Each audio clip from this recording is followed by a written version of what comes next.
My name is Dorothy Ann Whitfield, and today is my 68th birthday. I woke up the same way I have for the past 4 years, alone. The house was quiet except for the sound of rain tapping against the kitchen window and the old radiator clicking in the hallway. I made myself a cup of coffee, sat down at the table, and looked at the chair across from me, the one my son used to sit in every Sunday morning when he was small, when he would drag his blanket out of his room and want to eat cereal and watch cartoons and tell me everything that happened in his dreams. That chair has been empty for a long time now. I told myself today would be different. It was my birthday after all. I was wrong. The package arrived at 11:15. I heard the delivery truck pull up and I thought maybe my neighbor Connie had sent flowers again. She does that every year without fail, bless her heart. But when I opened the front door, I found a box wrapped in brown shipping paper sitting on the welcome mat. No flowers, just a box about the size of a shoebox, with my name and address written in handwriting I recognized immediately, even though I hadn't seen it in almost 3 years. My son's handwriting. I stood there in the doorway in my robe and slippers for what felt like a full minute, just staring at it. The rain was misting lightly and the edges of the paper were already going soft. I picked it up and brought it inside and set it on the kitchen counter and stared at it some more. My son, I'll call him my son because that is what he is, even now, had not spoken to me in 2 years and 9 months. Not a call on Christmas. Not a text on Mother's Day. Nothing. The last time I heard his voice was a phone call that lasted 4 minutes, and most of those 4 minutes were him telling me that his wife needed space from our relationship and that he had to respect that. I said I understood. I said I loved him. He said he'd be in touch. That was it. And now this. I found a pair of scissors and cut the tape carefully. Inside the brown paper was a white box, and inside the white box was a tin, one of those decorative holiday tins with a lid that snapped shut. When I opened the tin, I found cookies. Homemade, or at least they looked homemade.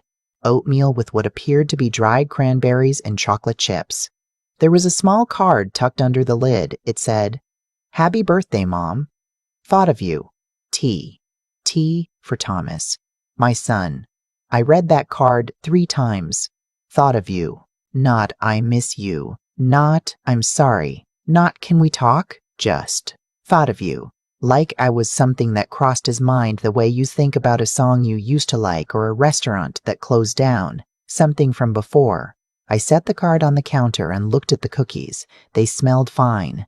Butter and oats and something sweet. But there was something about the way they sat in that tin, all perfectly arranged, edges touching, that felt wrong to me in a way I couldn't explain. Maybe it was because Thomas had never baked a day in his life that I could remember.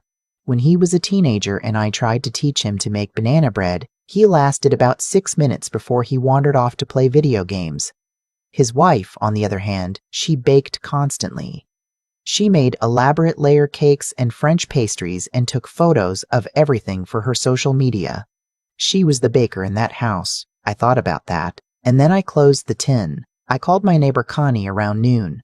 She came over with a store-bought cake and candles, and we sat at my kitchen table, and she sang to me off-key, and I laughed for the first time all day. I showed her the tin and told her what I told you, about Thomas, about the silence, about the card that said, "Thought of you," like I was a passing memory. Connie looked at the tin for a long time. Then she looked at me. Then she looked back at the tin. "Are you going to eat them?" she asked. I told her honestly that I didn't know. She picked one up and turned it over in her fingers. "They look fine," she said. "But I understand why you feel strange about it." We ended up leaving the tin on the counter. Connie stayed for 2 hours and we talked about other things. Her grandson's new school, the leaking gutter on my back porch, a movie she'd seen recently that she thought I would like, normal things, birthday things. When she left, she hugged me at the door and told me to call her if I needed anything. After she was gone, I stood in the kitchen, alone again. I picked up one cookie and held it. It felt perfectly ordinary. It smelled perfectly ordinary. It smelled perfectly ordinary. I turned it over, and that's when I saw it. Along the bottom edge of one cookie, there was a faint whitish dusting. Powdery, not flour. Flour has a matte look to it. This had a slightly different quality, almost crystalline. Very faint, easy to miss. I put the cookie back in the tin. I stood very still for a moment. Then I snapped the lid shut. My friend Patricia has a daughter-in-law who works at the county health department. Patricia herself is one of those people who can organize a church potluck for 200 people and make it look effortless, and she has been bringing casseroles to people in crisis since before I was born. She is practical in a way that I have never been, and when I called her that afternoon and told her about the cookies, she didn't say, "Oh, I'm sure it's fine," or "You're probably just being paranoid." She said, "Don't eat them. Don't touch them more than you already have. I'll be there in 20 minutes. Patricia came, looked at the tin, agreed with me that the powder was strange, and then did what Patricia always does. She made a decision. She said she was going to take the tin to her daughter-in-law at the health department on Monday morning when the office opened. It was Friday. She wrapped the tin carefully in a plastic grocery bag and put it in her large purse. I felt relieved. I felt like I had done the right thing. And then Patricia said, "Oh, before I forget, I told the ladies at the church bake sale that I'd bring something for tomorrow. I'm already behind. Do you have anything I could take? Even store-bought, nobody's going to care. I had a box of shortbread cookies I'd bought from the grocery store still sealed in plastic sitting on the pantry shelf." I gave her those. I walked Patricia to her car. She drove away with my box of shortbread in her front seat and Thomas's tin in her purse. I went back inside and I felt fine. I did not feel fine for long. Saturday evening, Patricia's husband Gerald called me. I remember I was sitting on the couch watching the evening news when my phone rang and I saw Gerald's name on the screen, which was unusual. Gerald never called me. Patricia and I were the ones who talked. And I answered it, and right away I could tell from his voice that something was wrong. He told me Patricia had collapsed at the church bake sale that afternoon. She had tasted one of the baked goods at the event. Apparently someone had brought cookies that ended up near Patricia's donation table, and she tried one to be polite. And within an hour she was dizzy, and her lips were numb, and the woman next to her called 911. They took her to Mercy General. She was stable, Gerald said, but the doctors were running tests. They didn't know yet what had caused it. I said, "Gerald, which cookies did Patricia bring to the bake sale?" He said, "Just some shortbread from a box, I think." "Dorothy, why?" I said. "Gerald, I need to ask you something very important. The tin in Patricia's purse, did she bring it to the bake sale too?" There was a pause. "I don't know," he said. "I can tell you she put a lot of things in that bag." She was running late. I hung up and I sat very still on my couch and I thought about how Patricia was going to take that tin to the health department on Monday, and how it was currently Saturday night, and how Patricia was in the hospital, and how I did not know with absolute certainty where that tin was right now. I called Gerald back. I told him he needed to find that tin. I told him it was wrapped in a white plastic bag and it was important that no one opened it. He said he'd look. He called me back 40 minutes later and said he'd found it, still in Patricia's purse, which was hanging on the back of her hospital room chair. He said the nurses had Patricia's belongings in a bag by the bed.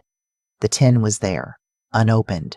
I told him to please keep it there and not let anyone touch it. And then I said, "Gerald, I think you need to tell the doctor about that tin." He said, "Dorothy, what is going on?" I told him everything.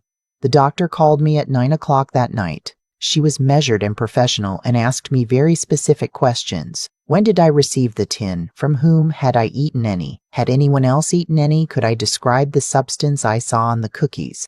I answered everything as clearly as I could. She said they were running a full toxicology panel on Patricia and that the information I'd given her was very helpful. Sunday morning, 2 officers came to my house. They were kind. One of them was a woman about my daughter-in-law's age, who had a very calm way of speaking, and the other was an older man who wrote things down in a small notebook. They asked me to walk them through everything from the moment the package arrived. I did. They took the shipping paper and the white box and the card that said, "Thought of you." They asked if they could look around the kitchen. I said yes. They looked in my trash can and found nothing unusual. They looked around my countertops. They asked if anyone had been in my home recently. I said no, just Connie on Friday afternoon and then Patricia. The older officer said, "Mrs. Whitfield, you said your son hasn't been in contact for nearly 3 years. To your knowledge, has he been to your house recently? In the past few weeks?" I said. Not that I know of. He lives in Colorado. I'm in Ohio. He wrote that down. Before they left, the woman officer turned to me in the doorway and said, "You did the right thing by calling us. I want you to know that." I thanked her. I closed the door. And I sat down on my couch and I cried, not because I was frightened, though I was, but because I kept thinking about that card on the counter. Thought of you. I kept thinking about what that meant now, knowing what I knew. Or what I suspected. I kept asking myself whether a mother could ever really know her own child, whether love blinded you to things you should have seen, whether the boy who used to drag his blanket out to the kitchen on Sunday mornings had always had this inside him, or whether something had changed him into someone I no longer recognized. I didn't have answers. I'm still not sure I do. Patricia was discharged on Tuesday. The toxicology report came back, and I won't get into the medical specifics because I don't fully understand them myself, but what the doctor told Gerald and what Gerald told me was that Patricia had shown symptoms consistent with ingesting a substance that did not belong in food. They were still running confirmatory tests, but the preliminary results were concerning. The health department had taken custody of the tin. I heard from the detective assigned to the case, a different person from the two officers who had come to my house, on Wednesday afternoon. She asked me several questions about Thomas, about his wife, about the timeline of our estrangement, about whether anyone might have reason to want to harm me. I answered everything. She was thorough and patient, and she did not tell me more than she needed to. What I found out later, partly through the detective and partly through a phone call I received that I was not expecting, was this: Thomas and his wife had been having serious problems, financial problems, specifically. They had borrowed money, a significant amount, from his wife's mother 2 years ago, and the arrangement had apparently gone badly. There were accusations and counterclaims and a great deal of family tension on their side that I had known nothing about. And Thomas, it turned out, had recently updated a beneficiary document, the kind you update when you want to make sure certain things go to certain people. I'll let you sit with that for a moment, because I had to sit with it for a very long time. Connie came over on Thursday evening and brought chicken soup, which felt exactly right. We sat at my kitchen table, the same table where I'd opened that package where we'd looked at the tin together, and she held my hand across the table and let me talk. I told her everything. About Thomas, about Patricia, about the detective, about the document. At some point I stopped talking and just looked at my hands and said, "I don't understand how I didn't know." Connie said, "Dorothy, you couldn't have known." I said, "I'm his mother." She said, "Being someone's mother doesn't give you access to who they decided to become." I think about that often now. The hardest part isn't the fear, though the fear was real. It isn't even the grief, though the grief is heavy in a way that sits differently from ordinary loss. It doesn't feel like losing someone. It feels like discovering that someone you thought you knew was a different person all along, and you are the last to find out. It's a very particular kind of alone. I thought about all the Sunday mornings, the cereal and the cartoons and the blanket dragging on the floor. I thought about teaching him to ride a bike in the driveway on a Saturday in May, and the way he looked back at me over his shoulder when he finally stopped wobbling. I thought about dropping him off at college and crying the whole drive home and thinking I had done my job and done it well. Maybe I did. Maybe the job was done right and something else went wrong later in a place I couldn't reach and couldn't fix. I'll never know for certain. Thomas was contacted by detectives in Colorado. That's all the detective told me at first, that he had been contacted and that the investigation was ongoing. She was careful about what she shared with me, as she should have been. But 2 weeks after my birthday, I received a phone call from a number I didn't recognize. I answered it because I'd been answering every number I didn't recognize for 2 weeks, half expecting it to be something important. It was Thomas. He said my name the way he used to say it when he was a boy and had done something he knew was wrong. Mom. Just that one word, and I could hear in it something I hadn't heard in 3 years. He sounded very young and very frightened. I didn't say anything for a moment. Then I said, "Thomas." He said he was sorry. He said it 3 times. He said he hadn't been thinking right, that he'd been under terrible pressure, that his wife had pushed him and he'd let himself be pushed, and that he knew none of that was an excuse, and that he understood if I never wanted to speak to him again. I want to tell you that I said something wise, something that would hold up well in the retelling, but what I actually said was very simple. I said, Thomas, Patricia is my friend. She is 67 years old. She spent 2 nights in the hospital because of what you did. He didn't say anything.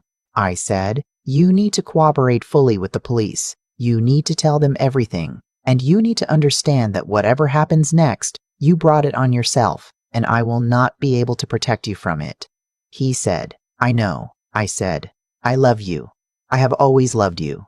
That doesn't change what you did. And then I said goodbye and I ended the call.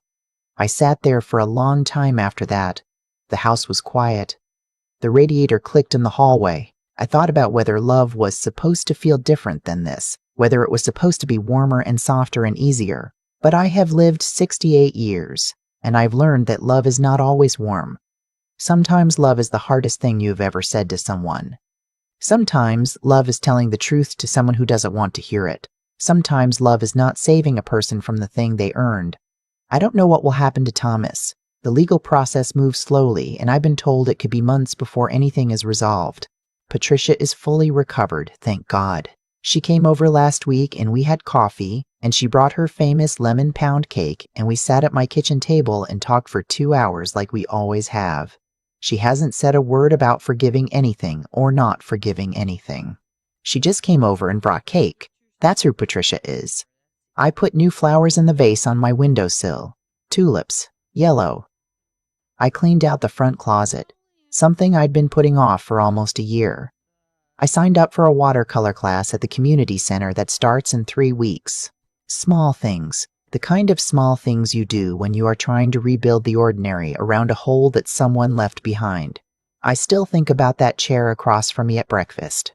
I still sometimes set 2 cups of coffee without meaning to, but I am here, and I am standing, and some mornings that is enough. If you're watching this and you have felt that particular kind of pain, the kind that comes from a family that broke in a way you couldn't prevent, I want you to know that I see you. You are not alone in it. And if you've been through something similar, I'd love to hear from you in the comments. We're building something here at Sophia's Family Stories. Not just a channel, but a community of people who understand that family is complicated and love is hard and healing takes time. If this story meant something to you, please share it with someone who might need it today. And subscribe so you're here for the next one. I'll be back soon with another story. Take care of yourselves. I have spent a lot of time since that birthday thinking about choices. Not just Thomas's choices, but mine. The small ones that turned out to matter more than I knew. The moment I decided not to eat those cookies. The moment I called Patricia. The moment Patricia put that tin in her purse instead of leaving it on my counter. Every small decision in a chain, and the chain led somewhere none of us expected. That is how I have come to understand what happened. Not as something that was done to me, but as a series of actions and their natural consequences, playing out the way they always do whether we are watching or not. Thomas made choices. They had weight. That weight landed somewhere. It always does. I think about something my father used to say when I was a girl. He wasn't a complicated man. My father, he fixed cars for a living and he had rough hands and he didn't talk much. But he used to say that the truest thing about a person isn't what they tell you about themselves. It's what they do when they think no one is looking and the stakes feel high enough to justify it. I was 68 years old before I understood he was right in a way I hadn't wanted to believe. What I know now is that character is not something you declare. It is something you build quietly over years through the accumulation of small, honest choices. And it is also something you can erode quietly the same way. Thomas did not become a different person overnight. Something changed in him slowly, and I did not see it, and I have had to make my peace with the fact that I could not have seen it from where I was standing. But here is the other side of that. Patricia came over last week with lemon pound cake. Connie still sings off-key at my kitchen table.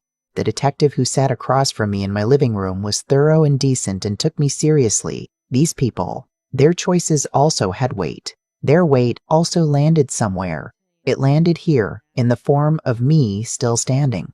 That is what I want to hold on to. Not the betrayal, though it is real. Not the grief, though it runs deep. But the evidence all around me. that most people, when tested, choose to show up for a friend, for a stranger, for a 68-year-old woman sitting alone in a house in Ohio on her birthday.